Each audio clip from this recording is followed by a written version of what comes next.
असं तुझ्यामध्ये हिम्मत असेल ना तर मला किस करून दाखव।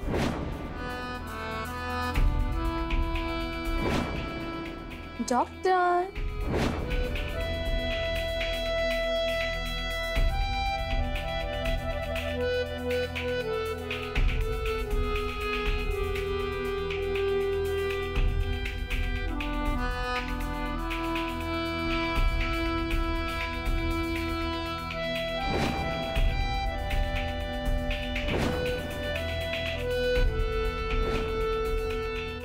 मैत्रेयी मैत्रेयी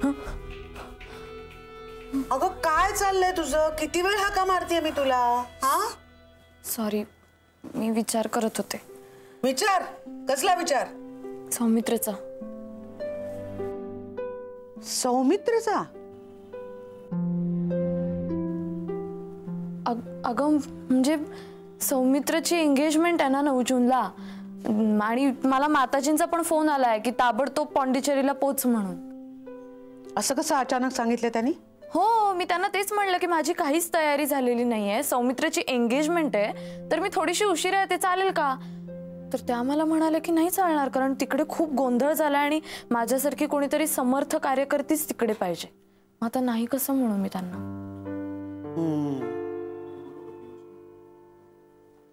मी बोलू का पियुषी? ऐकेल ती माझं? नाही नाही नको, तू फोन नको करूस तू फोन, कारण मला आवडेलच ना तिकडे जायला, मला जायचंच आहे। आणि तसंही सौमित्रच्या एंगेजमेंटला मी नाही आले तर काय फरक पडणार आहे?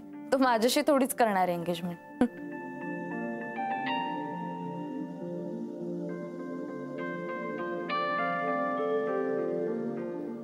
काय झालं? शिका बघतेस? नाही मला असं का वाटतंय की तू हे सगळं खेदानी बोलतेस? चल तू काहीतरीच बोलतेस माई, तू काहीच अर्थच नाही याला। अरे अर्थ नाही काय? तू मला असं वाटतं तू पॉंडिचेरीला एवढ्यासाठी जातेस का की तुला सौमित्र आणि आकृतीचा साखरपुडा बघवणार नाहीये?